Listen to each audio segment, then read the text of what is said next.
Hello, everyone. Welcome back to another episode of the Avatar Legend of the Last Retrospective podcast. I'm your host, Diego Crespo. With me today, as always, is my co-host, Matt Garingo. For a second there, I thought you mispronounced your own name. No. I was like, your last name's not Crespo, and then I'm like, wait, yeah, it is. I don't know why. It's because there's a lot in our minds in the real world and in this television series. We've only been doing the show for like 4 years now, I think. Yeah, I know. I don't know how you fucked that up, but whatever. It just didn't sound right. You ever have someone? There's just a lot. You know when you're like in the doctor's office and they say your name to like go back, and it like takes you half a second. Do you ever have that? No, you know why? Because I was one of those kids in school who was always like, okay, they're gonna say my name. I have to like mentally prepare myself to say here. Mm-hmm. You know. So like I was always very astute. I've never been comfortable in a doctor's office, and it has nothing to do with the life-threatening illnesses. Yeah. Yeah, but even it's just my anxiety. I'm usually ready, but it's also like sometimes you go to those offices where the nurses mumble a lot. Oh, so yeah. They're like, they'll get up there and they're like, Mr. Huh? And then you look around, it's like, that kind of sounded like me, but I gotta look for a minute to make sure no one else stands up. Yeah, like I took my grandpa to the doctor's one time, and like he's pretty hard of hearing in his old age, and then I heard the nurse call out for him, and I was like, if I had trouble hearing that, like, good thing I'm here, like, good lord. Yeah. But anyways, on today's episode, we're going over the next 1, 2, 3, 4, 5. Oh, this is just 5 episodes because The Boiling Rock is assembled into a single episode on Netflix. We're talking about the Western Air Temple, the Firebending Masters, the Boiling Rock, the Southern Raiders, and the Ember Island Players. Now, many of these are fan favorite episodes, and that's probably because Zuko is finally on Team Avatar. Everyone's favorite sad boy finally wises the fuck up and shows up. So, but it does not go swimmingly at first, and honestly, kind of takes the entirety of these episodes for everyone to start getting along with him. Yeah. And that makes sense because he did try to kill them on multiple occasions. Yeah, that's very understandable, frankly. In fact, they're a bit over generous, but I gotta say something. The naming conventions of the episodes are a little confusing. Because, like, sometimes you'll get these two-parters where they'll each have their own individual name, right? Mm-hmm. And then it's like, then Boiling Rock Part 1 and Boiling Rock Part 2. There's no consistency. Maybe they just didn't have anything else to add. It was just like, yeah, this is all about the Boiling Rock. Yeah, I guess. There you go. Because, like, well, the series finale, which we're not talking about today, that will be the final episode of the Last Airbender portion of this retrospective, that has, like, 4 separate subtitles. So, it's got, I see why you're bringing that up. I just think the Boiling Rock is, like, you don't need a subtitle for the part 2 of that, It's just, like, they're still there. It's the Boiling Rock. It's a Prison Break episode. Wow, and I'm looking, and I didn't realize this, but all the episodes we're about to talk about today, we actually did this perfectly, because The Day of Black Sun was November 30th, 2007, and then the next episodes didn't air until July 2008, and they all aired in the same week leading up to Sozin's Comet. Wow, that's like brutal. Yeah. I don't remember watching them like that, but maybe that's just my memory going away. Well, yeah, same. But wow, now it makes sense. I think what I was doing was, oh man, I don't remember watching this, but I do remember watching it on Netflix because I remember watching them all like right in a row. But now that I'm thinking about it, I was like, oh no, maybe I was watching it when it happened. It was just every day of the week. But 2008, that's like the year where that was like the year I kind of stopped with a lot of like, that's like, I think like my first year of high school like had just come to an end, and so like that was when I'm like, I'm a man now. Yeah, I also remember that time period of my life. Also, what an idiot. Oh wow, hold on a second. Oh man, this nuts. You know what came out the same weekend as Sozin's Comet? Iron Man. No, wait. The Dark Knight. Dark Knight. You were close. I was about to be like, you're close, but it was the Dark Knight. So yeah, talk about like a big shift in my life at that point. Yeah. That was a big deal. That movie. So the day before Sozen Comet airs, the Dark Knight premieres in the United States. That's nuts. Huh. So the day the Ember Island Players premiered was the day I went to see Dark Knight. What a contrast in like tone. Yeah. I mean, I think that's, again, where it's like, not to be, when you're in high school, you suddenly think you have to grow up real quick. And, you think, like, kind of like Zuko, where you're like, I'm good now. It's like, I'm a man now.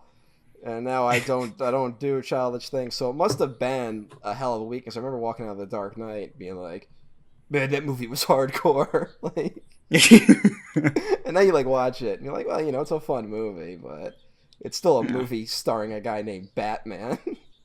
Yeah. There's only so far you can go. Yeah, fighting a dude in clown makeup. But yeah, that's a big shift in my life, is this stretch, I guess. Wow, that's eye-opening, honestly. I guess to go back to the Zuko thing really quick, how he's like, like, all right, I'm good now. I'm a good guy. I thought I was good before, but now I really am good. And one of the many strengths of the series is that when characters, like, when they follow through on an action, it's very rarely just like, all right, that's the thing that happened and that's good now, let's move on together.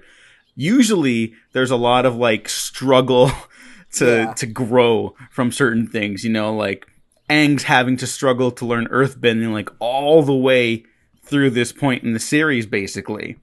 Yeah.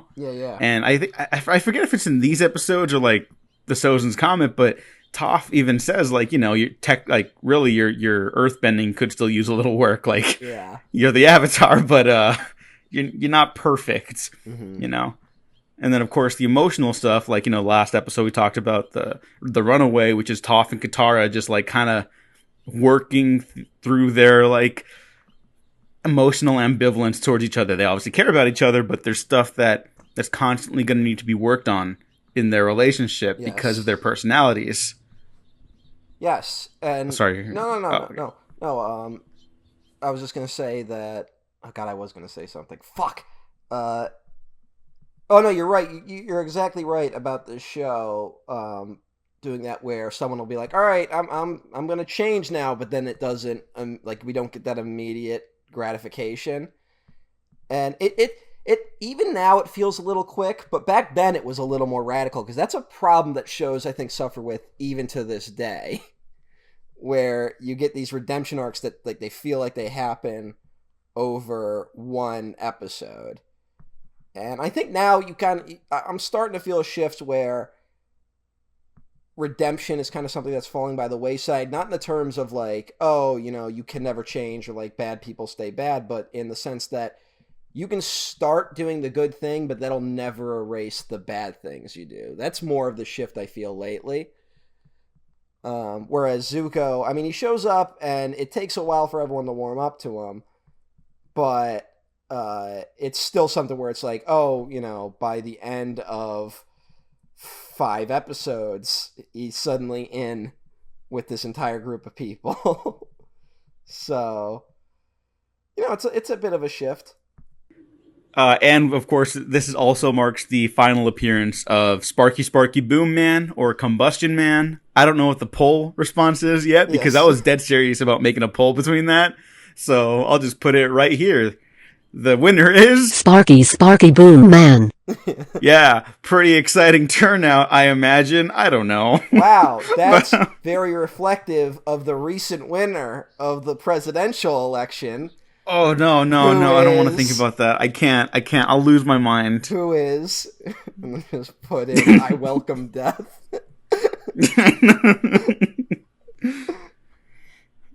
I yearn for death. Yeah. But let's talk about the Western Air Temple a little bit, because this is kind of like a hangout episode for the most of it. Yeah. While, of course, Zuko is like, hey there. Like, he talks like a YouTuber opening up like their vlog.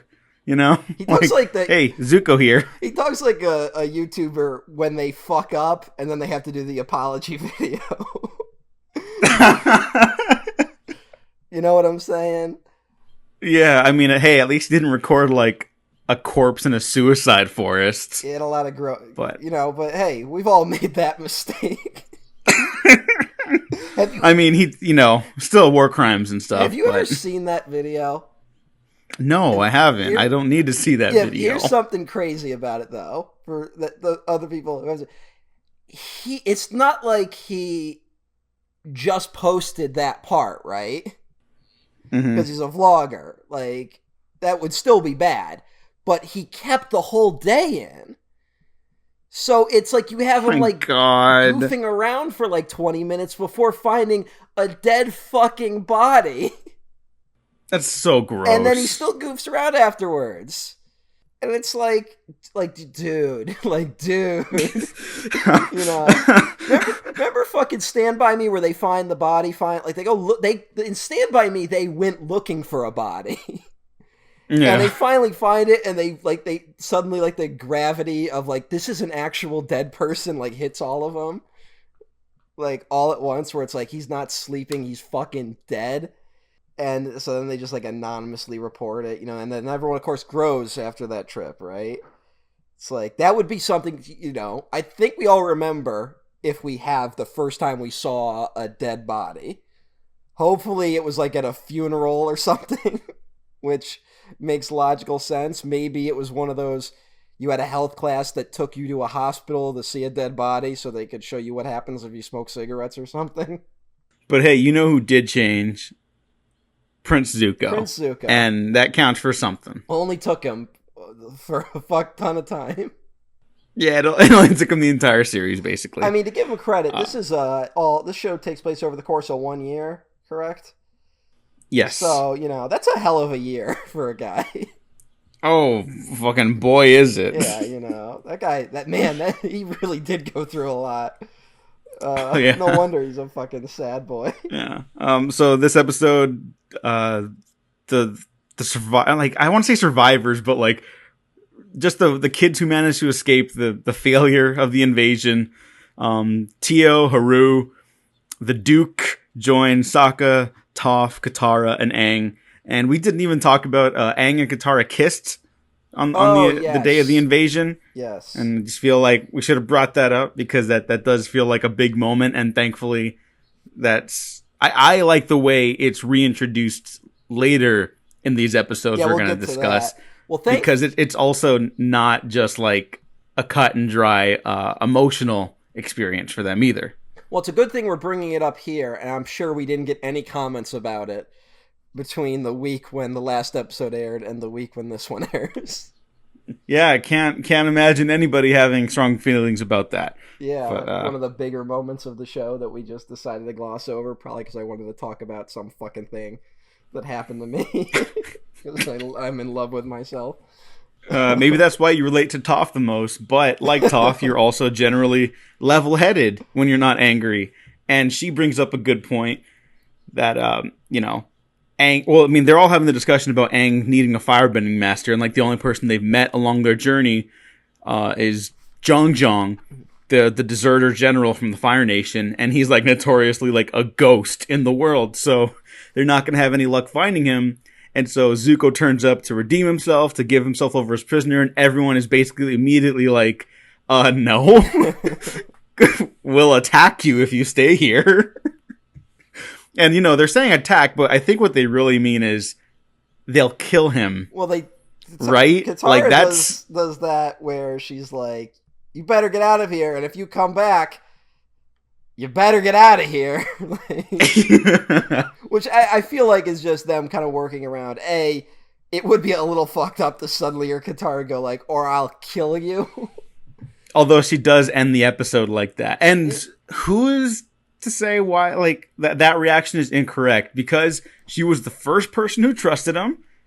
And she legitimately was very open with him, and they're bonding over the loss of their mother. A little asterisk there for Zuko, of course, and she that trust got her emotionally hurt, but it also almost killed Aang. Or it did kill Aang, and she had to bring him back. Like, so I understand her anger. They're all justified in their anger. Oh, absolutely. But I also think what part of the reason why like the redemption is like a little more noteworthy here under such like a basically 5 episodes over this course of this recording, is that they are desperate. Like, this is it. They've not only lost the war, they have also lost like their entire like resistance army, yes. Like the 30 of them that they had left. It's literally just them against the world now. Like, there's nothing else. 100%. They're at their lowest possible point. Yeah, it's really, in the history of the series. It's really like a moment where it's like they're even like, well, I guess we gotta find Aang a firebending teacher. Like, it's more just like that's all we got at this moment. Like, it almost feels like they're kind of being like, look, we'll learn firebending and we'll do what we can, but we might just have to ride out whatever the fuck's about to happen with Sozin's comet, you know? Mm-hmm. And it's like, this might be a lot longer than we thought it would be. But, yeah, no, it's 100% makes sense that Katara's the one who's, like, not gonna open up to Zuko. Katara's like that one friend who, like, on the surface is, like, way too trusting, you know? Like, they're overly trusting of people. You know, y'all know someone like that. But then the moment that they're crossed or any of their friends are crossed, they turn into, like, fucking Kaiser Soze. Where it's like, kill them, kill their family, kill their family's friends. Like, yeah, she's got that really great, like, duality in her personality like that. Like, she's so loving and, like, you know, as we'll see later, very optimistic. And she will share that and declare that with the world frequently. But yeah, she will also like scorch earth this motherfucker. Yeah. So well, not to give in the tropes, but she's definitely got very like mom energy. Like, she clearly rose to replace the mom that was taken from her. So, and I should stress good mom energy. Yeah, there you go. Good mom energy. There are definitely some that do not fit the bill. Are there any bad moms in this series? Let me think. I think we don't really come across them in The Last Airbender. You got Toph's mom. Oh, okay, yeah, no. But the father seemed to be running the show there a little bit. You know. Yeah, I don't know. I can't think of any off the top of my head. There's probably like one egregious example that I know that we just forget to bring up. Yeah, that like now like people are tearing their hair out. And they're like, what the fuck? But I can't think of any off the top of my head. Like, there's of course people that made mistakes, but no one that I can think of that is overtly terrible. I look forward to be proven wrong. I think there's at least one in Legend of Korra, but we'll save that. Definitely. I want to say, though, real quick, we don't really talk about the art as much. I really like the design of the Western Air Temple. Oh, it's so cool. Yeah, it's so unique. And it's something that, like, totally works for, like, a fantasy setting that you just don't see. And I can't... There's gotta be, like, a real-world analog that I'm just not thinking of that has look like that. This is probably not what they were inspired by, because you know the monks, the air nomads were inspired by like Tibetan monks and stuff like that. So I don't think this is what inspired them to do this particular design for the Western Air Temple. But to me, it reminds me of like those Native American cultures and tribes that would basically build their homes like in the canyons and stuff like that. Like I don't even know like which specific tribes it is and stuff like that, but that's what it reminded me of. Let me look that up so we can at least give some credit.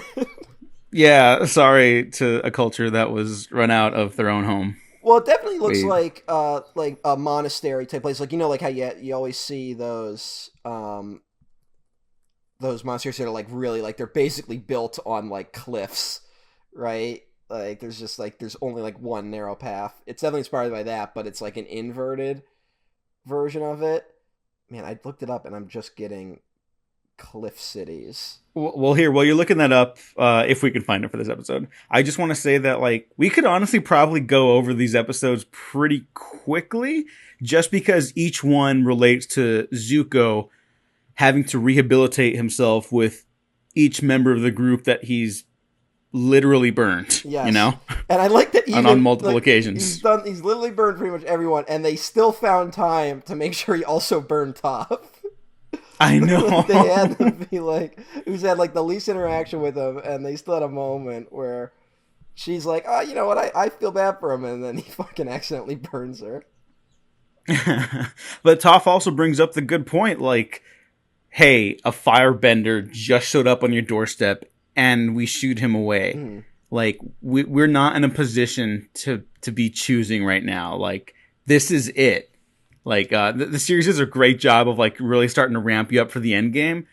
And while Zuko being with the group is something, like, I would watch another 3 seasons of just that, right? Like, it's just inherently enjoyable because of the character dynamics. I am also glad that it does not overstay its welcome. Like, I don't know what the fuck happened in this writer's room, but they know exactly when to, like, set things in motion, when to start paying them off, and let them just breathe for a little bit. Because even though it's only 5 episodes, it is also still quality 5 episodes before the big end game. So it's just fun to watch him struggle to be good, you know? Yes. Like, he literally shouts to the sky, why am I so bad at being good? All right, the answer is from what I found, it's the Pueblo people. And, there you go. They're in the Mesa Verde National Park. They're called cliff dwellings. I'm sure there's another name, but that was what I found in the few minutes I just Googled it while trying to record a podcast. Well, thank you for that. Yeah. Just thought I'd throw that out there. No, definitely. But we also, the other thing that's kind of that's less stated in this episode is that Aang is very reluctant to start. Like, I mean, I don't think he's made any conscious effort to learn firebending this season, has he? No, it really is just them preparing for the invasion, which is even more impressive because, like, you feel like that should be a nitpick, but they turn it into a strength, like, immediately. Like, you can look back at the entire season and kind of question, like, wait, why isn't he trying to firebend? He's been trying to master every other element he's been introduced to through the other seasons, right? But you really learn more about the culture of the Fire Nation at this point. And then now that they've kind of, you got what you need to know, you know the stakes, obviously, how they, like, expand upon that and his inner turmoil, because he did burn Katara the first time when he played with fire. That's what I was leading to, is that what's interesting is that there's not even moments in this where he's like, man, I got to learn firebending at some point, but right now I'm focusing on the invasion. It's like he doesn't even suggest that at some point he should learn firebending, you know, that I can remember. I'm sure maybe there was 1 or 2 references, but it really feels like, you know, like when you're like, you got work to do or something at like the office, but like no one notices that it still needs to be done. And so you're just hoping, like, man, I hope no one notices so I could just leave. Like, and be like, oh, you know, no one said anything. It feels a little like that, where he's just like hoping no one is going to notice that he hasn't learned firebending yet. And he's going to be like, yeah, you know, let's just, let's do the invasion. He's like, the moment someone's like, oh yeah, but also you got to learn firebending. He's like, fuck. Like, yeah.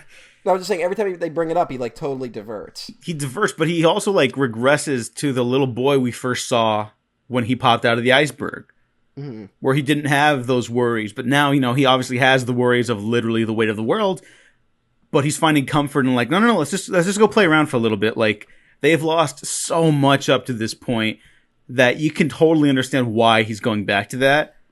Yeah. And why that's the wrong decision. Exactly. And, yeah. Also, Sparky Boom Man gets to blow up a lot of stuff, which is, like, it's cool because, you know, of his ability, but it's also like, oh shit, like, this is another one of the last, like, air nomad temples in the world. Yeah. And it's just getting, like, demolished. And Zuko tries to call him off, like, which is a really great moment, but he also, like, look, I love Zuko, obviously, but does he really try? Like, look at how he handles that. Well, and he just kind of gets, like, slapped away. It really feels like he was trying to be like, all right, this is my opportunity. If as long as they see me trying to stop him, they'll think I'm better. Because he's like, hey, I don't want you hunting the Avatar anymore. Like, in full view of everyone, as loud as possible. And also, I do love the moment where he's like, if you keep doing this, I'm not going to pay you. And the guy just doesn't give a shit. And he's like, all right, I'll pay you double to stop. Like, oh, it's so great. He's got nothing.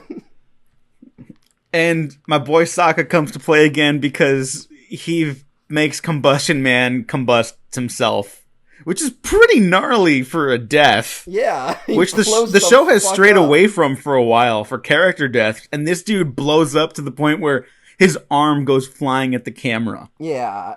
This seems to be one of the... Good Christ. For some reason, that's like an accepted cartoon death.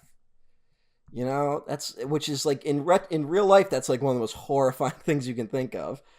But because that's also like how the lone biker of the apocalypse dies in Raising Arizona, and you see his leg fly off in that. Yeah, what's up with that? Why is this an accepted thing? I don't know. There's something about blood. Like, it's always blood is the problem. And, I mean, you know, I get it. And that was always a big deal as a kid. Like, whenever there was blood in a cartoon, that was when you knew shit got serious. But it would be, like, so little blood, it was, like, comical. But, like, even friggin' Dragon Ball Z, people would get their limbs cut off, but there would be no blood. You know? Like, that happened a lot on that show. And they got away with it. Or, like, you know, of course, like, our favorite Star Wars... When someone gets cut with a laser sword, yeah, you know, it gets cauterized immediately because it's a laser sword. So even they got workarounds. Snoke getting cut in half, there wasn't any blood. Oh yeah, but he's like a monster alien thing. Yeah, he's a monster man. So you know what though? I think I mentioned this. One thing I realized that I kind of was missing from the whole new sequel trilogy was no one lost a limb. Oh, yeah. Like, that was one thing that didn't happen. Which I'm sure is, like, there's, like, a 12-hour video about that specific thing and how that's an example of Disney making it more kid-friendly or some shit. And then cut to, like, Snoke getting cut in half again. Yeah, yeah, it's like that happened. Like, that's not easy. And Rise of Skywalker basically opens up with a decapitation, but whatever. Yeah, yeah. Fucking an old man just gets cut the fuck down, like, 10 minutes in. Oh my god, that's right. Rest in peace, Max von Sydow. How does he look the same as he did in The Exorcist? Well, because they put old man makeup on him in The Exorcist. Well, yeah, I know, but it like looks exactly like he does now. I know, it's crazy. It's kind of like when Orson Welles in Citizen Kane is supposed to look old, and he's just like a bald version of himself, and then it's like, oh, Orson, you don't know what's coming, buddy. Got the fucking him as Falstaff. Okay, but at the end of the Western Air Temple, Orson was Sparky Boom Man. He still wouldn't talk though. No, then you would give him dialogue. Oh, okay. I don't know. It would be like a thing where it's like you know, you come to him and be like, all right, we got this character, he's got no dialogue. Who do we play him? And it's like, well, we can't get anyone, but we can get Orson Welles. And they're like, fuck, and it's like, and he wants at least one monologue, and it's like, fine, and he shows up. Okay, that's how you close him out. You give him the monologue, and then he blows himself up. But it's clearly like a spliced together like 17 takes because he was just drunk on set. Although I heard this amazing story about Orson. I think it was for Treasure Island or something like that, where he had like a call time where he's Long John Silver and he didn't show up. No, it was some movie where he only had like one scene. And it was like he wasn't showing up on set. Everyone was like, Orson. And so it's getting to a point where it's like, if he's not going to show up, we're going to have to recast him. And he shows up. He's clearly hammered. He walks on set. The director says action. Orson does his entire scene perfectly, no mistakes. Cut, walks off set and leaves. And everyone was like, well, we got the shot. So that's Orson. And Boomerang goes back to Sokka, because Boomerang always comes back. Yeah, which is nice. Yay. Yeah, and then the next episode is Aang having to work through his stuff with Zuko. And Zuko immediately, the moment he's accepted into the group, can't firebend anymore. Yes. It is so perfect. And man, is it embarrassing. Oh, it's so bad. It's kind of like his Spider-Man 2 moment where he's like, he just can't function anymore. Although I guess there it's like an impotence metaphor.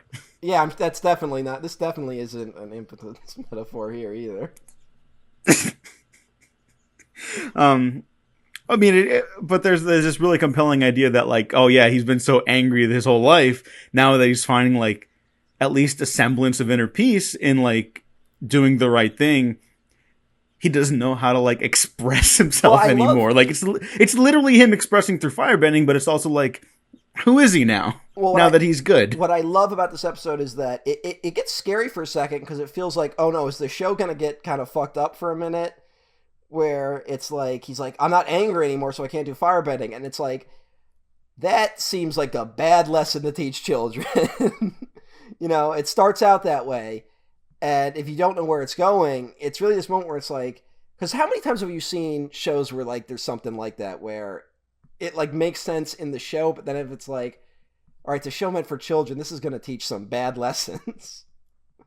God, Stranger Things 2 does this at the very end, where it's like, oh, 11 has to use her anger and her rage to save the day. And it looks like the lesson's going to be like, no, her true power isn't like the love of her friends and family. And it's like, oh, that's nice. But no, they double down on her being like angry. And thankfully that is not brought up again in season 3, because I think they understood that like, yeah, that probably was a bad move on our part. I got to give Stranger Things season 3 a lot of credit. It's one of the few shows I've seen where they seem to listen to fans in the right way, you know? Because there were a lot of complaints about 2, and instead of doing shit where it's like, you see all these franchises lately where they clearly are pivoting to like fan demand, that was one where they really sat down and thought about the criticisms they were getting. Yeah, I mean, it's fun again, you know? I mean, there's more going on there. We've talked about it before, like, it's not a perfect show, but like, season 3 was a really fun ride to watch. And I'm actually excited for another one of those rides down the line whenever they can make TV shows again. But I was not in that place after season 2. So that was just cool. Yeah, it's a good example. How they explore the nature of fire and that it's more than just like a destructive force, you know? I mean, the whole season's done a really good job of like elaborating on the Fire Nation and its people and how like no one people are one thing, you know, like it's humanity, even in fiction, is like there's too many shades of different colors in these people, and like literally represented in the fire at the end of this episode. It's like, oh look, fire is more than just the one color. It's like a rainbow. It's a kaleidoscope of colors. That's a great moment. And also there are dragons in this episode, which fucking rules. Freaking dragons finally show the fuck up. I know. Isn't that like weird? That's like, it just never registered with me that like, oh yeah, there's no dragons in this fantasy show. Except for this is the one episode where they're in. Well, Firelord, no, not Firelord. Oh, Firelord Ozai. Yeah, but it's like a ghost dragon, which is really cool. We haven't talked about how cool that is, but like in this one, it's like no, dragons, just straight up dragons. Well, we get the classic, you know, which is always some weird thing where it's always like, oh, the last dragons were slain X number of years ago, which seems to be the only thing we ever do with dragons. I mean, like, I get it. It's always meant to be like, here's the shift, especially in Western fantasy, where it's like, here's the shift from medieval to modern. Like, the end of dragons represents the passing of, like, magic and the beginning of a new era, which I guess is the lesson we're always trying to teach with fantasy. Which I don't know why that's, like, the popular thing, you know, but, yeah. And so here it's like, oh, all the dragons were killed except for these 2, because and we learned about Uncle Iroh, who was allegedly slayed the last dragons, but it turns out he lied, and he's just to keep these dragons safe. Which I think he did before the death of his son, so it's always like that's a hint that Iroh had more going on in him, even at the start. Yeah, I mean, obviously, you know, attacking a city full of innocent people. Still not great, but yeah, there's always been more going on there than with his brother Ozai, who is just evil through and through. Yeah. Which, whatever. And the dragons' names are Ran and Shaw. I know Ran in Japanese means chaos, right? I know Ran because that's the name of I only know that because of the Kurosawa film. Oh, okay, that makes sense. But I don't know what Shaw. It's a great film, by the way. Yeah, Everyone watch Ran. Everyone watch Ran. It'll fucking fuck you up. But it's a beautiful film. But as we all know, Kurosawa mode's always in black and white. So fucking stupid. Remember that conversation we recently had? I know. It's so fucking... That'd be like doing... that'd be like if we did Sergio Leone mode, and it's in black and white. It's like, Leone never shot in black and white. Or John Ford. John Ford, who like half his career was black and white, the other half was in color. I mean... His best film is in color. For fuck's sake. Yeah, I don't get it. All right, I'm found here. Oh, in Chinese, Ran means burn, ignite. And Shaw, which I guess is spelled differently, means burn as in blaze. So I guess it was more Chinese based. Oh, okay. That's interesting. I thought it was going to be like an order and chaos thing. Because they do kind of float around like that. Mm-hmm. But hey, what do you... Yeah, and then Aang and Zuko learn the dancing dragon, which helps guide them to new firebending techniques and different ways of expressing themselves in a healthy manner, which is really great because, Aang is also never gotten firebending up to this point, like we talked about, and now he knows how to control it. He gets that great moment where him and Zuko have to march up the mountain and take like the very bits of the very first fire to the dragons, which is, I don't know. This is another great episode. All these episodes are great. Mm-hmm. Not one of these has any like moments for me where I'm like, I love these dearly. These are all among the best of the series. Not in my to opinion. Be a Debbie Downer. You fucking. But my only complaint is that I kind of wish the way this season is structured is it's one episode longer than normal to accommodate the four-part climax, right? I kind of wish we just had 3 more episodes with Zuko and Team Avatar. And then Sozin's Comet was just like its own thing.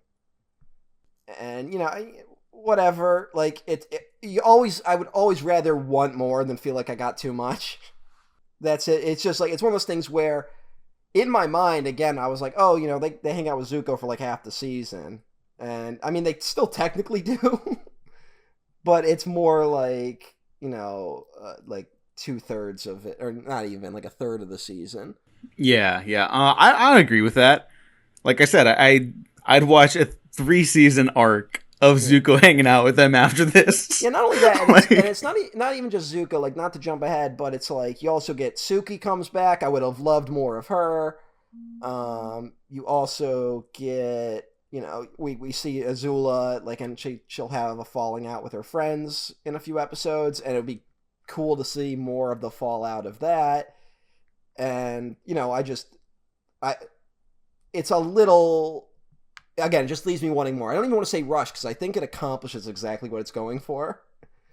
Like, it definitely hits all the boxes in ways that are satisfying. It's just, there's like a couple little things.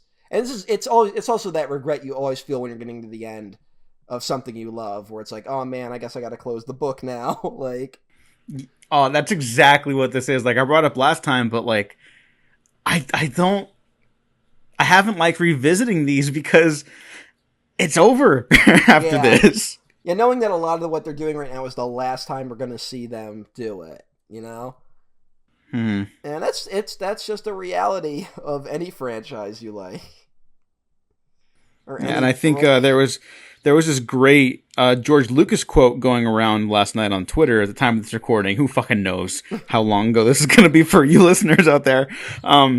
But this is back in 2005 at Star Wars Celebration, I believe.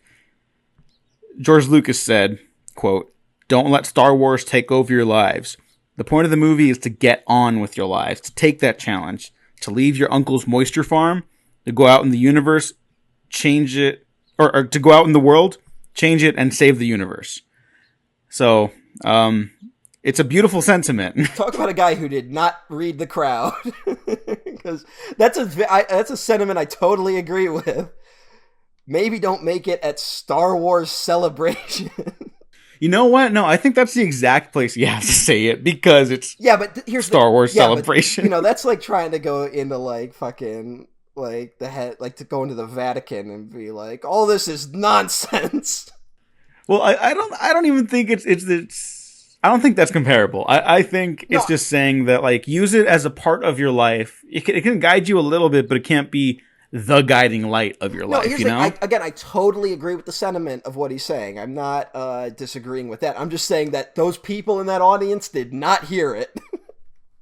No, they totally didn't, which is why I think they need to have that repeated to them, when honestly. That happened, it was like a story.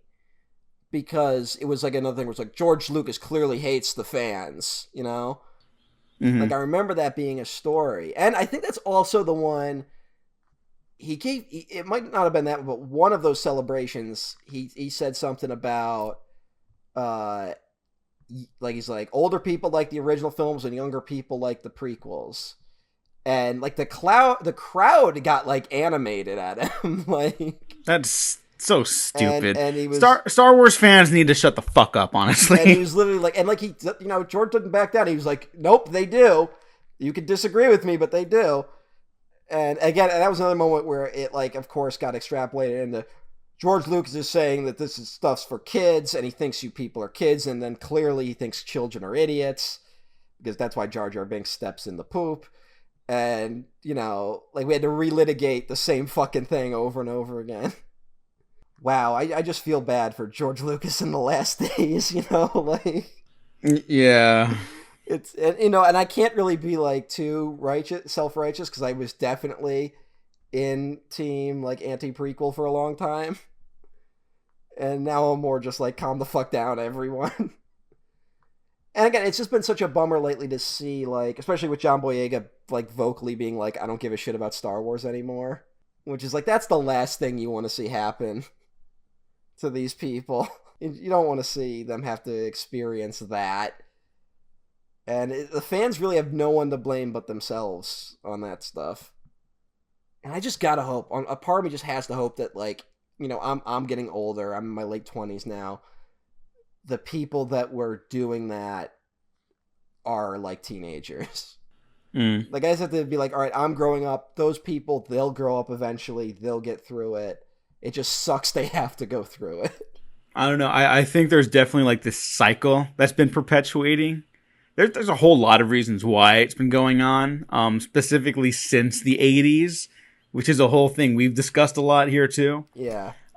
And I think the dam's kind of about to break on that, at least in some capacity, at least in some areas of, I guess, like, the discourse, but just in pop culture in general, of what we consume and how we consume it. I think audiences want to do more than just determine whether or not something is good or bad. I think we're going to see a shift after we survive this horrible nightmare that happens to us every day. But who knows? Maybe I'm just optimistic and wrong. But yeah, I don't know at all. It just feels like it's always the thing where I'm always like, well, that's the end of it, and then it's like, oh no, there's like a whole other thing outside my bubble I didn't notice that it, like, was huge. Like, I remember when Pirates of the Caribbean 5 came out. Is that how many we're up to? Yeah. And it was like, it got eviscerated and it bombed in America pretty much. And I literally was at the movies for another movie opening weekend. And I just peeked in one of the screens to see how many people were there. This is opening weekend. It was an empty theater for Pirates 5. Wow. And I was like, well, that's it. The dam has burst on the Pirates franchise. And then it, like, made $800 million overseas. And it's like, I guess, like, so I don't feel like, and I'm also just coming to terms with the fact that as I get older, I'm just less in touch with what is popular. You know, like I've been going through like, what the fuck is Fall Guys? Like, and like I don't know anything about Fortnite. All I know is that they're fighting with Apple right now, and it's just like I just have to come to terms with that. Like, I'm slowly becoming irrelevant, and I just have to be like, I have to let that go, you know? Because I think the worst thing you can do is start thinking that you're still the center of the universe. Yeah. Or that even this stuff is still for you, you know? Yeah, yeah. Like, maybe it's just not for you anymore. Mm-hmm. Like, apart from how you determine its own quality, like, I think people need to understand that that's a separate issue as well, you know? Mm-hmm. Like, I think you could even find enjoyment in something and be like, yeah, I don't want to revisit that, though. Like, that's just a normal feeling to have sometimes. Yeah, no. I mean, but I admittedly, I always hang in way too long. Like, I stand by things longer than I should. Like, I kind of have to thank J.K. Rowling for being a mask-off transphobe, because that, like, finally cut the rope to Harry Potter for me. Yeah, maybe you don't have to thank her. But... I mean, I want to thank her and then put her in a box and push her away. Like, you know, and then just keep her hidden forever now. But, like, that was the moment where it was like, all right, I don't need to deal with this bullshit anymore. And it's not even in like a hateful way, where it's just like, again, it's like that Harry Potter was a big part of my life. I read the Harry Potter books because I got chicken pox and I had to stay home and there was no TV in my room. So I had to read books, and I read all of the Harry Potter books that had been out at that point. And then I was like, all right, now this is my thing. And that was a big part of my life. And now it's just, but like that happened. And now I move on. And it's like now I'm rereading the Game of Thrones, the Song of Ice and Fire books. And I still like them. But it's like, I also realized that it would take more to get me to finally cut the ties on something like that. Even though some of it definitely hasn't aged super well. I don't know if I'm ever going to cut the ties on Avatar, though. I think this one has a lot more going on with it. And thankfully the creators seem not to be like god-awful human beings, or at least very supportive of like all the fans, so long as they're like, you know, engaging in a healthy, non-violent manner on the internet. But although, of course, like... I gotta say, those resignation letters were like strategically written to upset fans. Like, that was like I almost wanted to like give them like a standing ovation to be like, man, you guys know your audience. And yeah, you know, I mean, we've also made a whole point in this retrospective about never holding things up as like unimpeachable like icons and like these unbreakable virtues of good and quality, you know, like it's our relationship to art and artists will fluctuate for better and worse. And, you know, maybe there will be a point in my life where I no longer find enjoyment in Avatar, or maybe something's more insidious is revealed about its origins, or like something that I just can't move on from, or can't like ignore, you know, and that'll be okay too, you know, because I got more going on in my life than just Avatar, you know, thankfully. Yeah. But I'll always be grateful for the emotions it's made me feel and like the connection I had to it. Just in terms of how culture shifts, it's like there's no way this will like age like nothing ages perfectly. And we might be really embarrassed X number of years from now looking back. And honestly, it's been great to revisit this because I've enjoyed so much of it, but it was also great to be able to see its flaws more this time, which aren't many, I will stress. At least not many that I noticed. But it's good because it's like refreshing to be like, all right, this can always be done better. Because, you know, if it was like perfect, we would walk away from this being like, all right, well, we don't need to do art anymore. Like, there's, you know, it's funny. We're trying to be very open and like empathetic about this, but there are some episodes of this series where I'm like, why don't we even bother anymore? Like, this is it. I walked away with the exact opposite feeling. Like, I love this. I love the show, but it's like every time I watch it, it's again, I mentioned earlier where it's like when you watch something and you love it that much, there's always a part of you that's like, oh, but what if it went here, you know? Like, No, like, I totally agree. I'm just saying, like, I kind of get caught up in the episode so much sometime, like Zuko alone or something like that, and I'll just be like, yeah, no, that is perfect. Like, Yeah. that is an encapsulation of what perfection is for this series. Yeah. But, you know, I totally agree with you. it's more just like, how is this consistently good? Like, no, so many things fail at that sort of like plate spinning stuff. Like even stuff I love where it's like Star Trek: The Next Generation has some dog shit episodes. And but then like, and even episodes that are like great of Star Trek, which is another thing that I just love. It's like even the best episodes, there's always stuff in it where it's like, well, you know, that could have been done better. Where like I will watch episodes of this show and be like, that's as good as that episode could probably be. Yeah. All of this stuff is great. Yeah. It's just been Speaking of as good as it possibly could be, the Prison Break episode has one of my favorite moments of interaction in this entire series, and it's when Zuko and Sokka go to break out his father from prison when, you know, unfortunately they don't realize that Hakoda's not there until later. It's a whole thing. You've seen it if you're listening to this. But on the hot air balloon ride over to the prison, you know, they struggle to like connect because, you know, it's Zuko and Sokka. Yeah. That's why.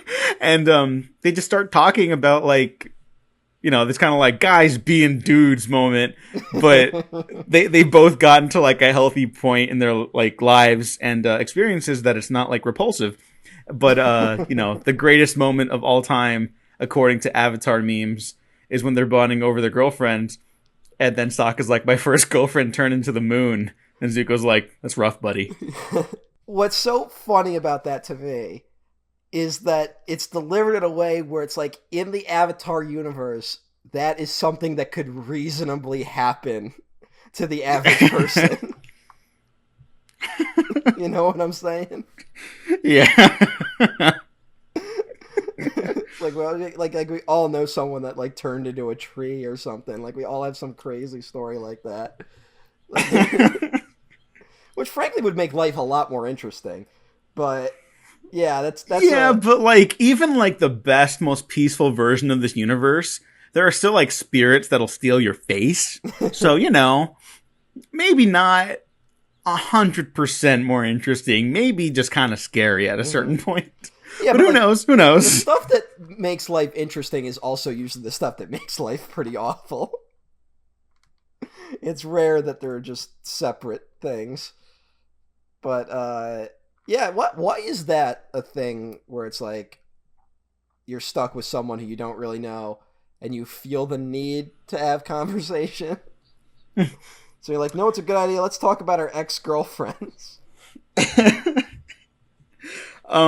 I think why this works for me is because Sokka and Zuko are at the point where they are trying to accept one another. Or at least Zuko's trying to accept everyone, or trying to be accepted. Well, Zuko's but trying... I think Sokka... to be... You're right. Zuko's more trying to be accepted. As a sort, he's always looking for validation. Like, no matter what, he's still a sad boy, and he needs outside validation for what he does. And look, we all need some sort of outside validation. I know we're all supposed to be fucking beings of internal peace and shit like that, but we all still want someone to be like, hey, good job doing that.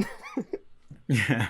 Zuko just needs it more than others because he got it from no one in his whole life. Yeah. And you know, when your dad burns your face, you got some stuff to work through. And even Iroh, who's like the one good person in his life, was still like, he didn't know Zuko until Zuko was already a sad boy.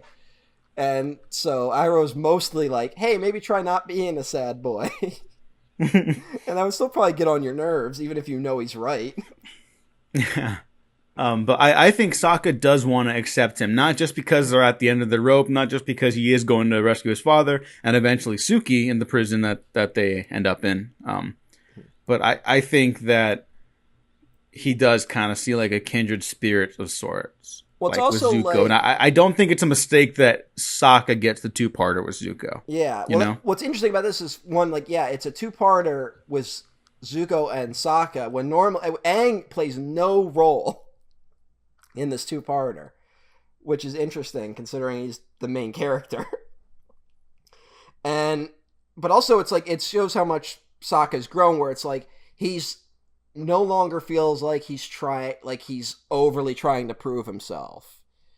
Where it feels like if this had been like season 1 and Zuko showed up, you feel like there would have been a lot more tension between him and Zuko, because Sokka would want to like assert that he's still like a strong person.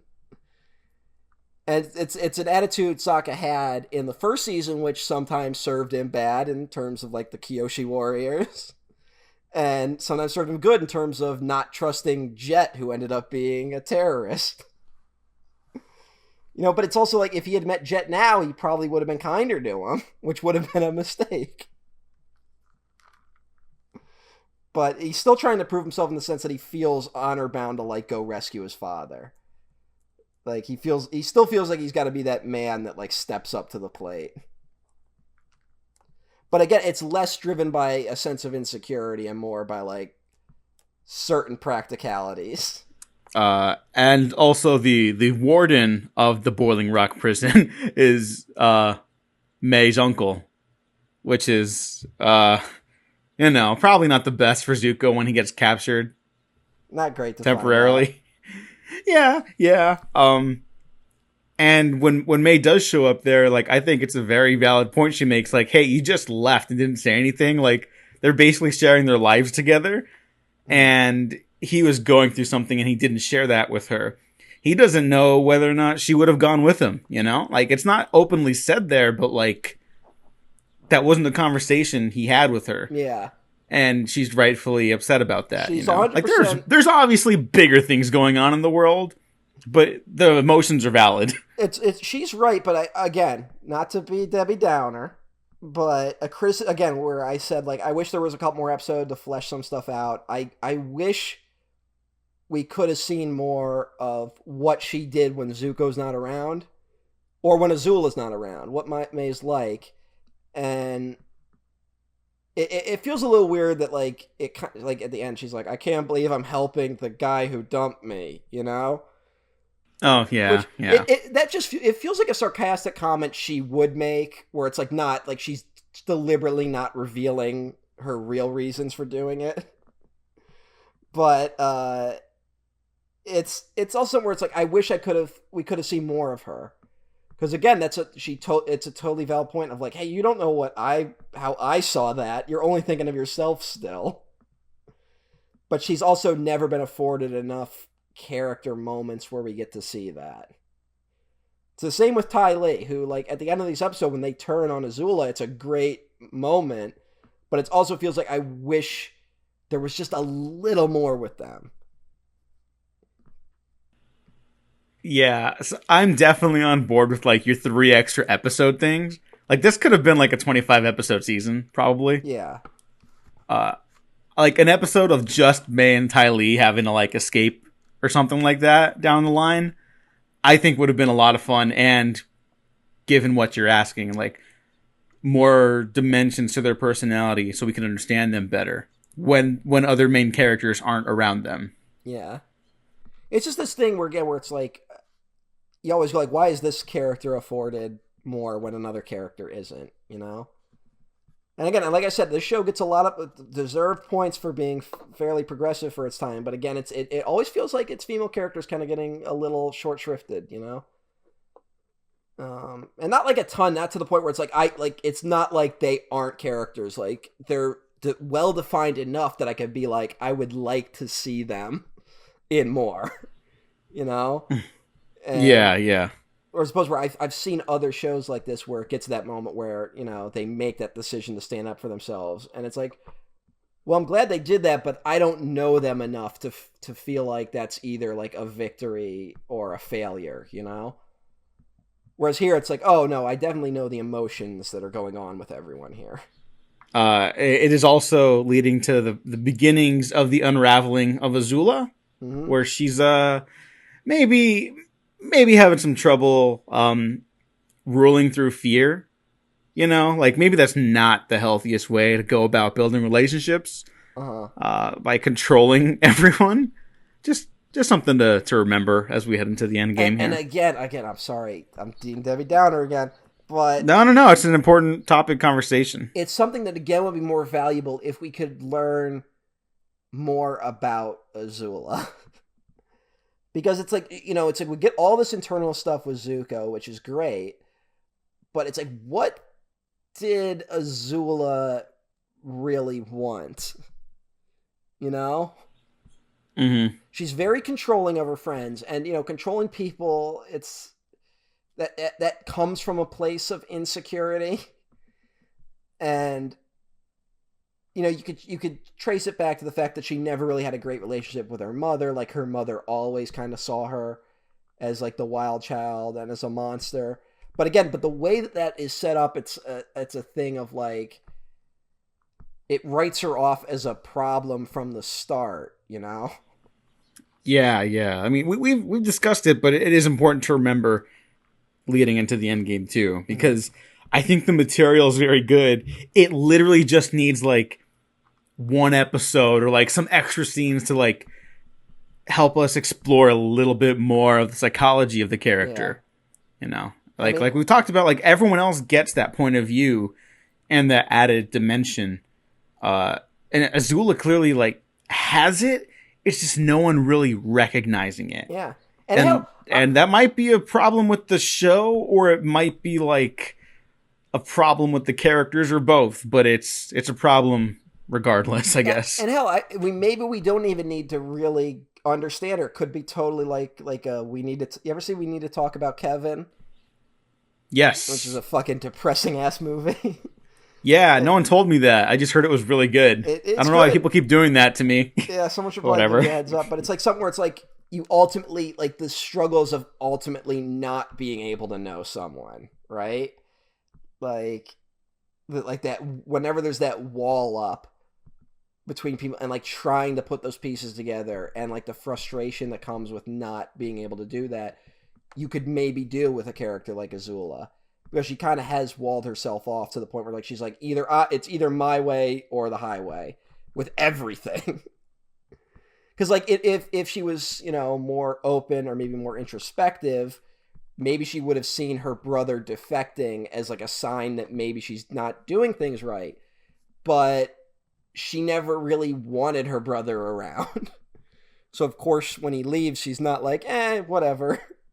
It's funny that she does call herself a people person though. Yeah, and I mean, like, all these valid criticisms that we're bringing up right now, I think we're both pretty much on the same page with that, but it is also just, like, a testament to what a good villain she is, like, on some level, that when she shows up, you would know immediately that, like, oh yeah, this is gonna get really bad for everyone involved.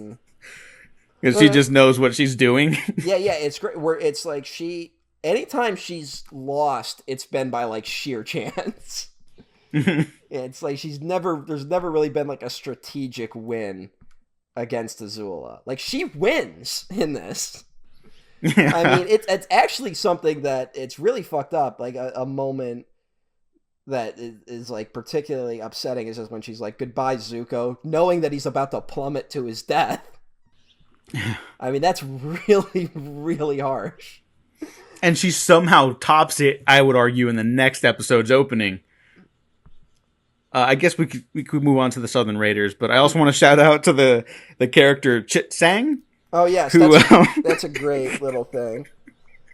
Yeah, I don't even think he's in like the opening of the next episode, but he's just like, "Hey, I'm new here. Hey, everybody, I'm here too." But also, he has a great arc where he's like the problem prisoner, right? And like you meet him, and he's like easily defined. And again, where the show doesn't make it that simple, where it's like, all right, that guy's going to come into play later somehow. And it comes into play when he inserts himself into the escape plan. So you're like, oh, this guy's going to be a problem. And instead of fucking up the escape, they separate, but then of course the escape doesn't go well. And if they hadn't separated, everyone would have gotten caught.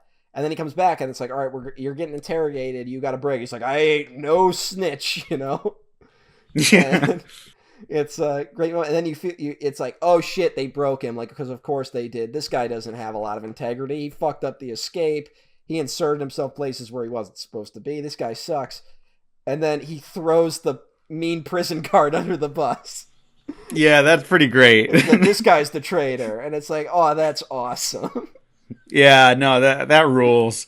And there's also, I don't think this character has a name, but like when Hakoda and like the prison escape team's assembled, they're like, we need to start a riot as a distraction.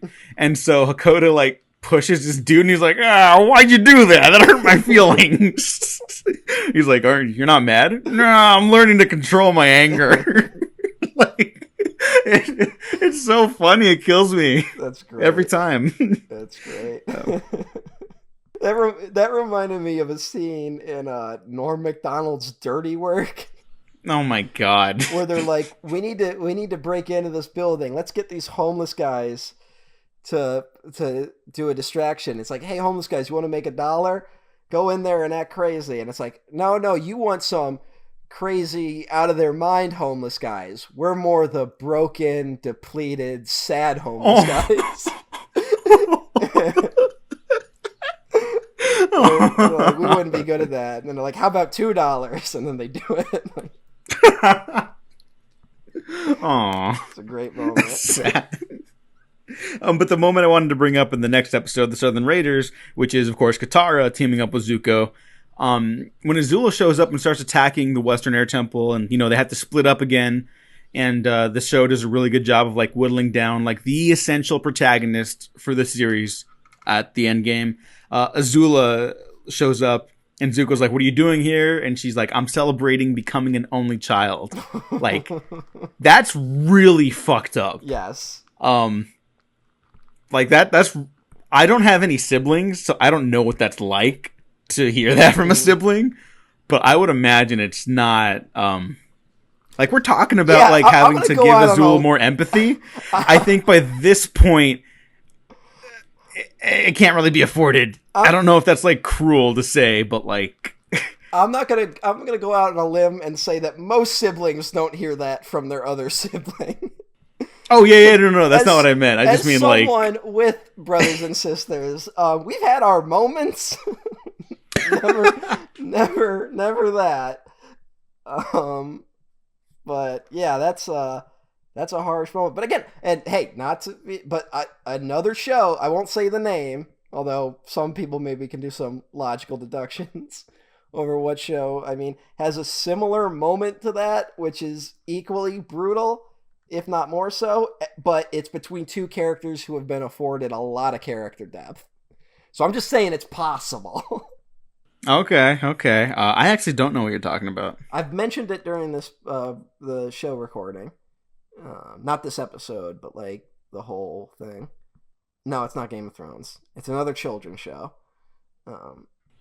Okay. Yeah. I won't say it then. Which is one, if the other people that put it together before Diego, y'all should watch that. It's great. I keep recommending it. But also, shout out to Joaquim Dos Santos, who directed the Southern Raiders episode. He will be directing the sequel to Spider-Verse. Oh shit!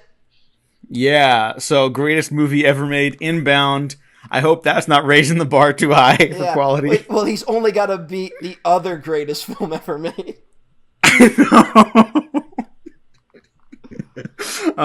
It's clearly a talented dude, so good luck. It's not like there's another example of a sequel that the Lord Miller worked on that is still good, but a significant drop-off from the first entry. You don't like 22 Jump Street as much? No, I was talking about the Lego Movie. I still haven't seen that, so I'm sorry. 2 is very good. It's just like it's one of those things where it's just like that you can't top that first one, you know? Yeah. That first one's about as good as any Lego Movie can be. Yeah, like you don't even need to revisit that property, but they did several times. Anyways, yeah, this episode's really emotionally heavy, and honestly, if you're a more emotional viewer, not like me who never cries at anything ever, the waterworks might be a little more present this time, because this is directly about Katara's frustration at the Fire Nation as a whole. having her trust broken by Zuko when she was the first one to like endorse him, basically, and not even getting over, just like accepting the death of her mother and not basically murdering someone. She's not doing murder. She has to go on a path of revenge to understand that she doesn't need to go on a path of revenge, basically. Yeah. You know what was the only thing stopping me from getting emotional about this one? Was that I could not believe it was going where it was going. Like I had forgotten a lot of this one for whatever reason. Oh. I remembered this episode because I remember Katara took a while to warm up to Zuko. I forgot all the beats it hit. And it's like Katara's just like on the fucking warpath. And she fucking bloodbends a guy. Yeah, that's the first sign where, like, if you're unfamiliar with this episode and this is your first time watching it, I could see someone, like, preparing for Katara to do murder. Yeah, it's like, this is bad. Like, yeah, because spoiler alert, she never does it again because bloodbending is really fucked up. You're taking control of someone's autonomy. You're crossing a line with that. Also, what goes unstated is she bloodbent an innocent guy. Like, you know what I'm saying? Like, it's one thing for her to be like, all right, it's the guy who killed her mother. Like, that makes sense. Like, I'm not saying it's right, but it makes sense. But that's something understandable. Yeah, in that moment, I could see someone like, even like a good person like Atara doing that. And it's like, or a show going there even. Whereas this, it's like, oh no, the first guy who she assumed did it. She's like, I'm not even going to make sure. I'm going to fucking bloodbend this fucking guy. And it's like, holy shit. And she goes off the deep end. Understandably so. I struggle to say justifiably so, but like when you're dealing with emotion like that volatile, like I cannot blame her at all. Mm-hmm. But she does even turn a little harsh on Sokka when he's like, Katara, she was my mother too, and then she says like, then you didn't love her like I did. Like that's cutting real deep. That goes to a very real place, and even Sokka's like taken back, and you can kind of feel the energy in the group being like, whoa, like that's crossing a line too. She crosses a lot of lines in this episode, but thankfully not the line that she can't come back from. Mm-hmm. Doesn't make the rest of the stuff okay. I'm just saying, I like that they knew when to take a step back. And also, what's also great is that Zuko isn't like trying to be like the voice of reason in all of this. You know, like he throws out a couple things, but he's mostly like just like, all right, we're gonna go find this guy. Like, it's like, how do I become friends with Katara?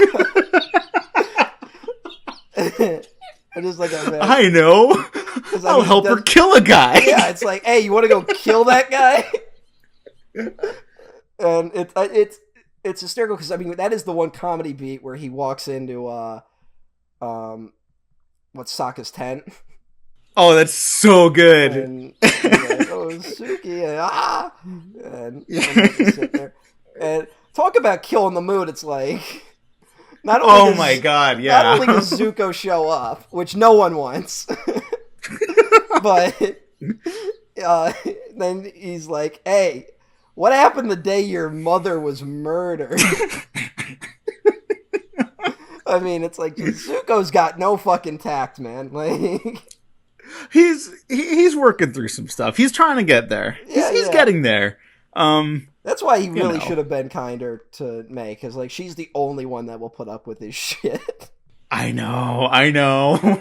I just want to point out that like on all of these journeys, Zuko never tells the people he's helping how to do what they're supposed to do. He's there to assist, and with Aang, he's there to also learn, basically, to like relearn who he is. But he's listening to everyone. Yeah. And, you know, it's never stated, but he learned that from Uncle Iroh. And that is just really touching. You know, even when he's like, Katara, let's go do a murder. So, not the best. Well, again, it's like Zuko's got some limited experiences. So.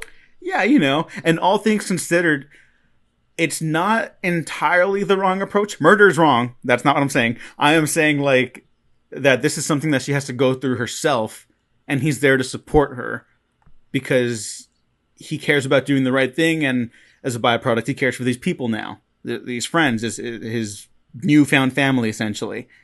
And that's exactly what you got to do when someone's going through something. You know, you're there for them.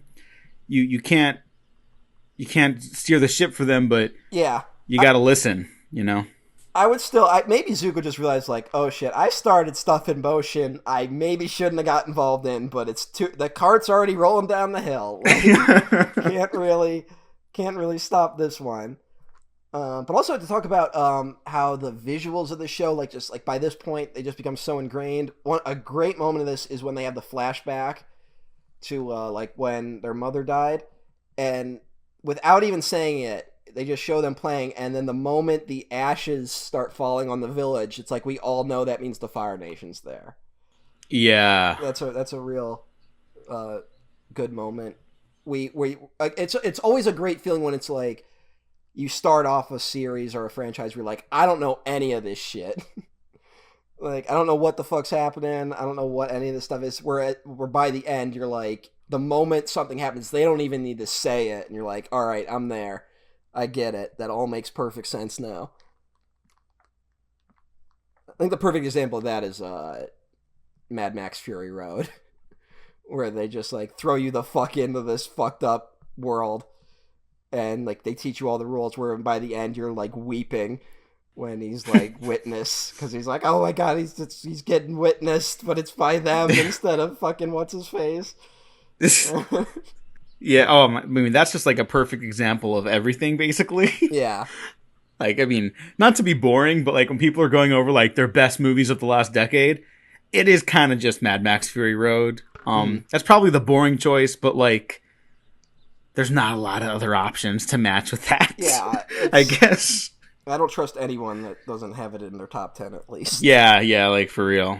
But to go back to the Southern Raiders, there is almost like a Rashomon quality to the flashbacks, like because you're getting bits and pieces of how Katara's mother died, part right? That's just fucking great. Keep going. Sorry. No. I mean, that's it. Like, it's just you get to see everyone's perspective on it, and unlike Rashomon, there's no lies. You're just seeing like each individual truth. That's what's cool about it, because it's done in that effect, so it gets you in the feeling of like, all right, this is gonna be Rashomon. We're gonna learn that this guy didn't mean to kill her mother or something like that. Like we're going to learn something at the last minute, and she's going to be like, oh, my anger's not justified. But it's like, nope, that guy was a fucking piece of shit. Like, and you see that he has a miserable existence like he deserves. And even then, Katara just can't, she's not a murderer. That's not who she is. And the episode ends with her telling Aang, like, Aang's like, oh, good, I'm glad you didn't kill him. She's like, but I didn't forgive him. I don't know if I ever can. But she's finally, like, able to kind of at least let that anger go. It doesn't mean she has to forgive. And I think that's what I love so much about the writing of Katara in this series, is that everyone's constantly confronted with, like, very difficult questions in the series. But a lot of her development, like with Hakoda earlier in the season, doesn't provide her with easy answers. She's like, I'm frustrated because you left. I understand why, but I'm still so mad because sometimes stuff, there are no answers to stuff. Sometimes shit just really bad, and that's okay. Sometimes you just got to work through stuff together. Sometimes shit just really bad. Yeah. I mean, hey, is that not the slogan for this year? Yeah, just look out the fucking window, everyone. Yeah, I know, just like planes crashing, Godzilla in the distance. No, but that would be a good year. The planes crashing. Oh, 2001, a better year for America. That was really bad. That was really bad. I just meant, like, if I looked out my window and saw Godzilla, I'd be like, fuck yeah. Like, let's light it up, motherfucker. Like, let's go out in a great, crazy fucking way. Like, instead, it's like I look out the window and it's just like, it's fucking too hot. It's slightly hotter than it's supposed to be, and that means the world's ending. So, yep. It would be much better to just see Godzilla slowly coming on the horizon. Would it though? Yes, would it really? 100%. It would be better. I don't know. It's still death. Death does not seem fun. But anyways, the point I wanted to make was that if it's going to be either or, the point would you rather death by slow collapse of the environment or death by Godzilla? I guess I'll go with Godzilla. Yeah, that's the only point I was making. Okay. Well, the point I wanted to make was that the world must return to the monsters. Oh my god. Well, that's the King of the Monsters, available on HBO Max. Yay! Good movie, despite what people will tell you. They're also, wrong. watch the original King of the Monsters, which is the American edit of Godzilla, where they awkwardly edit Raymond Burr into the film.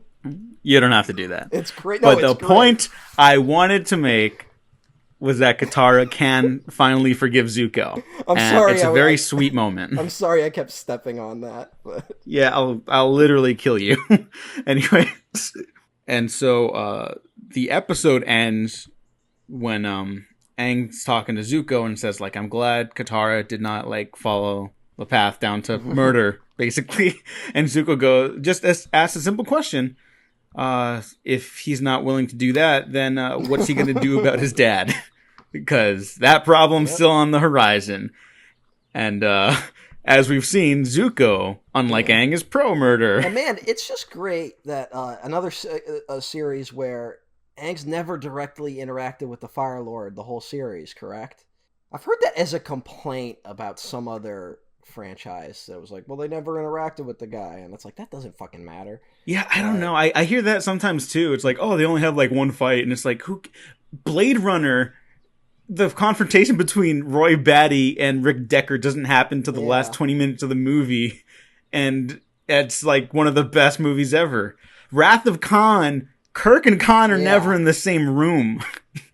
They're never on screen together. Like, and that's, also one of the best movies ever made. Oh my god, same year. What a fucking year for science fiction. Like comedic example, but in The Fifth Element, Gary Oldman and Bruce Willis never directly interact.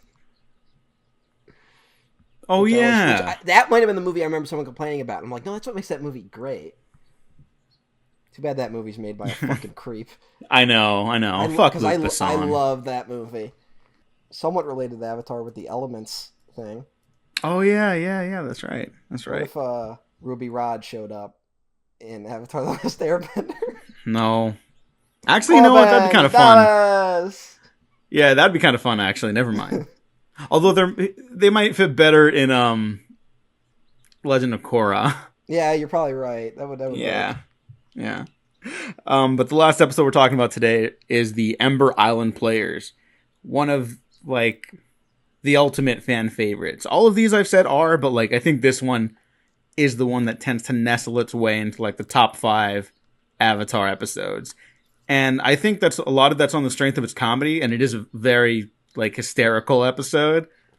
But also just, like, it's kind of one of the ultimate fan service thing where it's like, it's a clip show episode, but it's also, like, the perspective of the clip show from people who've only heard of the Avatar characters. They also managed to accurately predict the reception of the Last Airbender movie. You know what's... Yep. That must have been in production at the time. Because that movie comes out, like, 2 years later. Yep. Almost exactly 2 years, I think. Yeah. It was pretty quick. And I know that was, like, it took a while to get to, like, actually getting made. But... And I believe, if I remember correctly, I think they played this episode before the movie. No. I think they might have. Well, that just, like, makes it hurt even more. Yeah, well, I think, because here's something, like, I did not see Last Airbender in theaters. I saw it much later, because it was just, like, one of those things where I heard how terrible it was. And I was like, all right, I probably shouldn't see that. And I saw it later, but, like, I remember people who went to see it who didn't know Avatar and being like, man, they played this cartoon before the movie. They played an episode of the show, and it was nothing like the movie. and I think the episode they were describing was this episode, but I could be wrong. See, I don't remember them playing this before the movie. Maybe that was just my theater. Maybe my life is just that unfortunate that I didn't get to rewatch this. Because watching this on the big screen, that would have been amazing. Yeah, I remember. We'll hold Roger it off on the movie. Roger Ebert even was able to mention in his review how the casting looked nothing like the cartoon. Which, you know, how in touch is Roger Ebert with that kind of stuff? Yeah. I mean, you know, maybe he watched it with his grandkids, or maybe they played that before the movie. I have no fucking idea. Yeah. You know, it just it feels like, as I remember someone being like, "Man, they played this episode. It was really funny, and I liked it a lot." And then I watched the movie. It was one of the things like, you should watch the show. Yeah. Yeah. And honestly, that's actually pretty smart. Where it's like, if you're gonna do that, where it'd be like, you got this complicated mythology. You have a movie that is going to struggle to explain all of it. Like, even if that movie was good, you would still be leaving a lot left out. So might as well, like, do the Ember Island Players, because it also doesn't spoil the end of the series. Mm-hmm. But it gives you, a good rundown of what the show is about. It's also vague enough where, like, you don't, like, even have to, like, they don't give away too much. Yeah, yeah. But no, this is a terrific episode, and the jokes just like keep hitting like every minute with this one. This is a hard one to talk about because it would literally just be us being like, "Remember that joke? That was funny." Like, yeah, like yeah. It has its reception for a reason. It's really just one of the best and most entertaining. I guess we could talk a little bit about the character stuff, because here's a little bit of stuff here. Like, Sokka seeing the moon stuff again, of course, is always heartbreaking and funny at the same time. But like I'm saying, is that this is like, it's a fan favorite episode. There's a lot of comedy in it. It's basically like a clip show without being a clip show.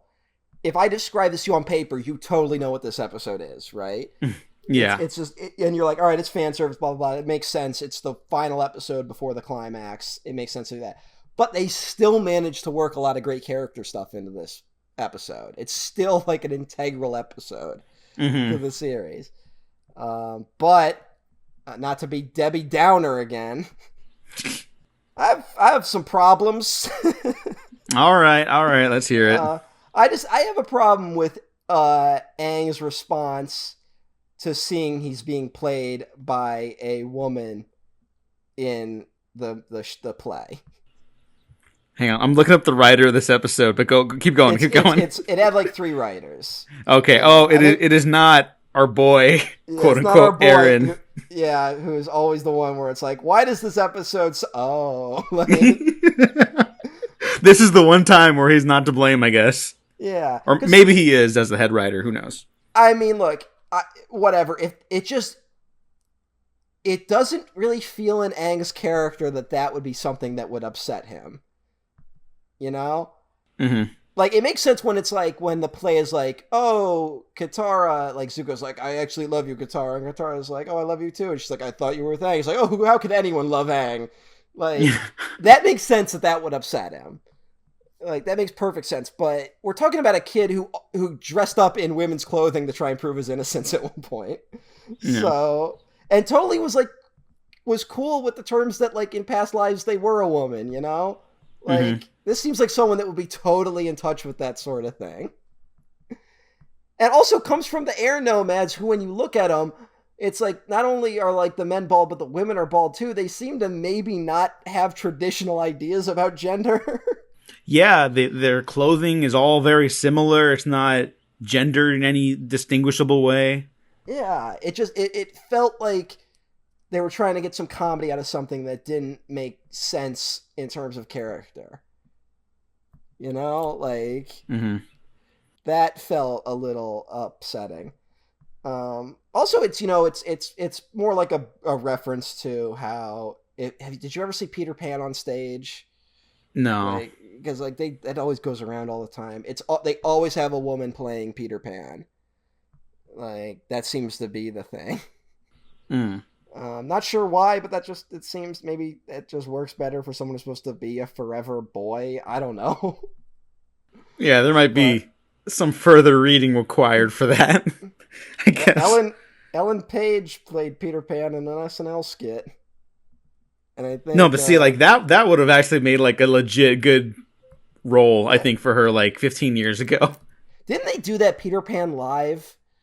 I think so. Christopher Walken was like Captain Hook or something like that. Yeah, and he was like, and of course he was walking it up. So, like, I think that became a lot of memes. Speaking of Debbie Downer, the actress playing Aang is voiced by Rachel Dratch, who does not get near enough respect in terms of her comedy. No, I think the last thing I saw her in, like, that was notable was, like, a guest appearance on Parks and Rec. Ooh. That's absurd. Yeah, I think she was a regular on, what the fuck? Oh, she voices, oh, I was confused for a second. I was looking at her credits and she was listed as Queen Hippolyta, and I was like, she didn't play Queen, and it's like, oh, that's on an animated show.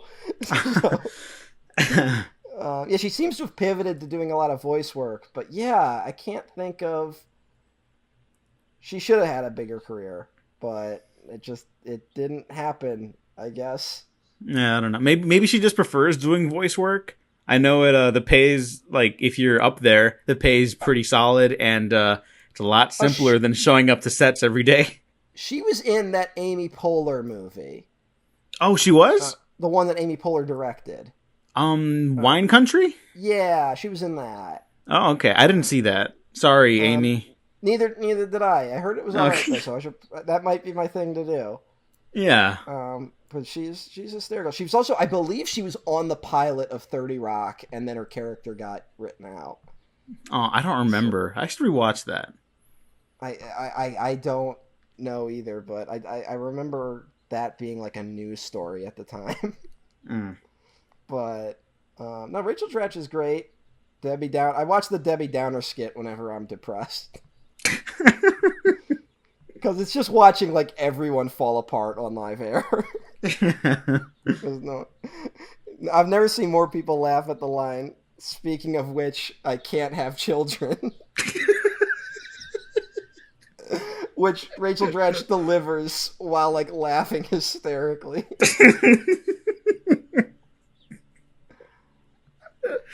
That makes me so happy that even though, you know, you're expressing complicated feelings about Aang's frustration at him being a woman, like the idea of Aang being a woman in the play and being played by Rachel Dratch does make me inexplicably happy. Yeah. Like, Aang should have reacted the way I reacted, which is, holy shit, it's Rachel Dratch. She really should have had a bigger career. That's my fan edit. Yeah. It's now headcanon. Yeah. What happened? I do love Toph's reaction to who's playing her, though. Oh, that is one of my biggest like laugh out loud moments. Yeah, like, whoa, it sounds like a big muscular man. They're like, that's right, Toph. It's perfect. I wouldn't have casted it any other way. Yeah, because we have like that. They have the break in between the intermission, and Toph's like, I don't know why you guys are all upset. It seems pretty accurate to me. And everyone's like, oh, Toph, you know, wait till you just haven't gotten your person yet. Wait till you see it. And it's fucking just like a giant wrestler. Voiced by John DiMaggio.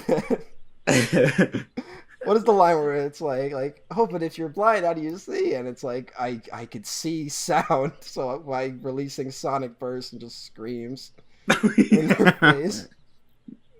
And she's like, this is incredibly accurate. Yeah. Yeah, that's pretty terrific. I'll probably have the same reaction. So, like, that's why Toph's the best. Toph keeps it real. Toph does keep it real, and that's why I think she and Zuko have this really wonderful little moment where Zuko's basically like down the dumps because his actor, you know, when he betrays Zuko, is like, I hate you, uncle, and you smell for all time, and you know, he's like, I might as well have said that. And Toph basically comforts him by saying that, like, you know, she she recounts her experience with Iroh on the road and how he gave her some really great advice and really great tea, and how Zuko was like the only thing he talked about, and how proud he was of him, and how he's probably proud of him right now, even though they don't know where he is. And then she hits him because that's how Toph shows affection. Of course. Yeah. The other great character moment, I actually do like this a lot, because it is also very complicated and messy, and Aang is adult in this, where he's frustrated at like his interpretation in the play, but also like how he's reading too much into like what the performer of Katara is relating to her relationship with Aang to his actual relationship with Katara. Yeah. And how he's expressing that like they kissed on the day of the invasion and he thought they'd be together, but they haven't even talked about anything. And Katara, you know, saying she's like confused and like there's not a lot of time to think about anything else really, and you can't blame her. And so, you know, Aang smacks one on her, and she's rightfully pissed off and storms away. Well, I love what she's like, where he's like, you know, he sits down and they have a pretty good conversation where he's like, look, we kissed on the day of the invasion, and I thought that would lead to something, but it kind of hasn't. And Katara's like, well, I'm not sure right now. You're working things out. I'm working things out too. And then he kisses her, and she's like, dude, I literally just said I don't know. Like, that was not an invitation for you to figure this out. Yeah, like, you know, we were giving Zuko shit back in the episode where he had a date on the Tales of Ba Sing Se, and it's like, yeah, he's not reading signs. Aang is, like, putting up imaginary signs. Yeah. Like, don't do that. Well, it's not like Aang is, like, was blatantly told, like, look, working stuff out, maybe hold it back. And then he's like, this is the moment. The time is now. And he fucks it all up. And again, that's great. I can't think of a moment like that where, again, like I've seen I don't know, we're still like the will they won't they shit. But the moment where he leans in to kiss her should be the moment where it's like, you know, the kiss is like so perfect that it's like, oh, all my, you know, apprehension has fallen away because I really do love you, Aang. And then she's like, no, dude, I fucking said I'm not sure. And see, I think that's why this show has aged so well and will hopefully continue to keep aging well, is because even with moments of imperfection, like you've rightfully brought up over the course of these otherwise excellent episodes, is that it has these characters constantly confront these things and ask them like to ponder real difficult questions and lets them fail a lot. Not just in like the action and like the battles and the grand fantasy stuff, but like in the interpersonal dynamics, you know, like Aang is basically dropping the ball while he's got all this other stuff going on. And, it's his own fault, you know? Yes. And yeah, I think that's an important message to also convey, that like, just because he's a good guy, it's not going to be a home run, for a relationship with the girl of his dreams, you know? Like, that's not how any of this works. Yeah, just even in Fantasyland. Just because you're the Avatar doesn't mean you just win the girl over. Yeah. It's people have dimension in this show, which is just something I keep coming back to a lot, and I greatly appreciate it. And again, like we talked about, that's why it's more notable when other characters are not given as much, we'll say. Oh, also the Sokka gives some really great jokes to his actor, because he's literally Sokka, and the dude just like accepts the jokes. Yeah, does some improvisation. And so the jokes aren't much better, but it's fun, which is what's hysterical to me. It's like they're only slightly better. And now the song is like, they finally got it. Doesn't Suki sneak some backstage, right? Yes, Suki has that little moment. That's a great, that part made me laugh. Yeah, again, this episode's kind of like a laugh riot. Yeah, and it's really the last calm before the storm, you know? Yeah. Like, this is it. Everyone's hanging out one last time, basically, before the end game. Again, I've said this about many a franchise where it's like, I always just kind of want the one thing where it's just like, if I really like something, it's because I like the characters, and I would love to see an episode or even like a movie of just them hanging out, you know, where there's like no world-ending stakes, just like very minor stuff happening. And that's something I would like to see, and I'm glad that this show had it, because not too many ever really bother to try to do that, it seems. Yeah, especially right now where everything is so serialized all the time, you know. And like there's a value and like a merit to that kind of storytelling too. But for fantasy specifically, I really do like when they have time to breathe like this. Yeah. The only other thing I can think of that did something equivalent to this is one of the Mass Effect 3 expansions. Oh yeah, that's great. Even like the people that hate that game are like, no, that one was cool. Yeah, I'm one of the people that hates that game.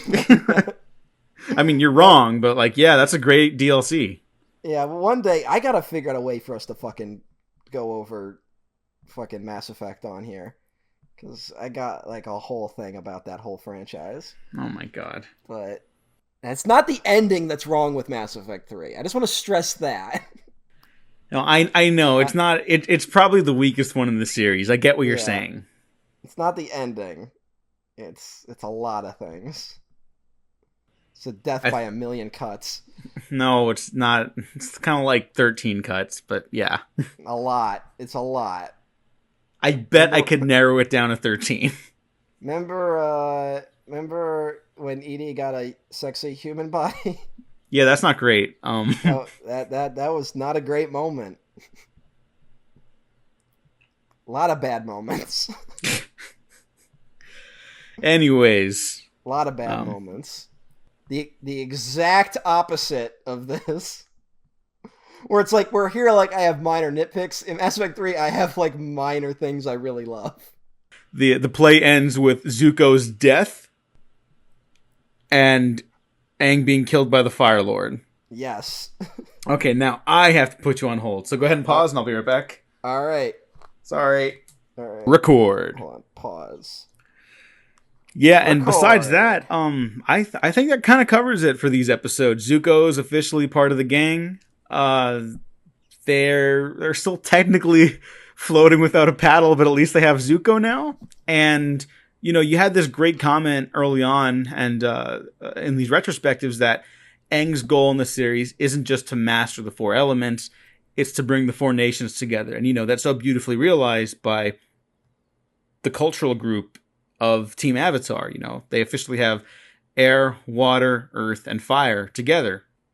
And also a fan and sword.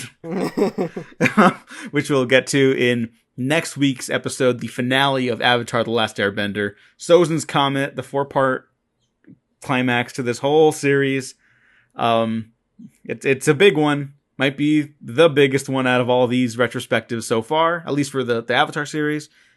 So, yeah, Matt, anything else? Or do you want to just do plugs? No, I think we're good. I'm very excited. I'm sad that we're going to be closing the book on Avatar, though. It's yeah, it really is. And I'll definitely be revisiting it regardless. But yeah, Yes. it is sad to say to prepare to say goodbye to these characters. So we'll see how that goes next time. Matt, where can the people find you?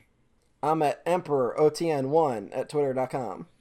And you can find me at the Diego Crespo, and check out the Waffle Press on Twitter, YouTube, SoundCloud, Spotify, iTunes, and Patreon, where you're going to get a sneak peek of the Last Airbender film podcast, and maybe book one of Korra, depending on how we do with recordings. We'll see. Things have been going good so far. I know. It's so weird. I'm scared. We banged this whole show out in like a month. Like, that's impressive for us. I know. I don't get it. I don't get how people do this every day, honestly, but whatever. Yeah. Well, I think if we had a legit steady income from this, I could see it being done every day. Oh, yeah. Well, then, yeah, because then it would be like a job. Yeah, but the fact that it's still our hobbies, basically. Yeah, I can't imagine trying to do this and hold down a job. Yeah, no, well, thankfully right now no one has a job. Yes, thankfully. Yeah. Never a better time for the United States of America. Oh, this might be even more depressing to listen to after the election. So who knows? I know. Hey, I'm already like, fuck it. Like, I think I'm getting there, but we have our own Sozin's Comet to deal with, and it's called climate change. It either hit or it didn't. So that's it for this one. See you at Sozin's Comet. Thank you for listening. Thanks for watching. We have been professionally unprofessional.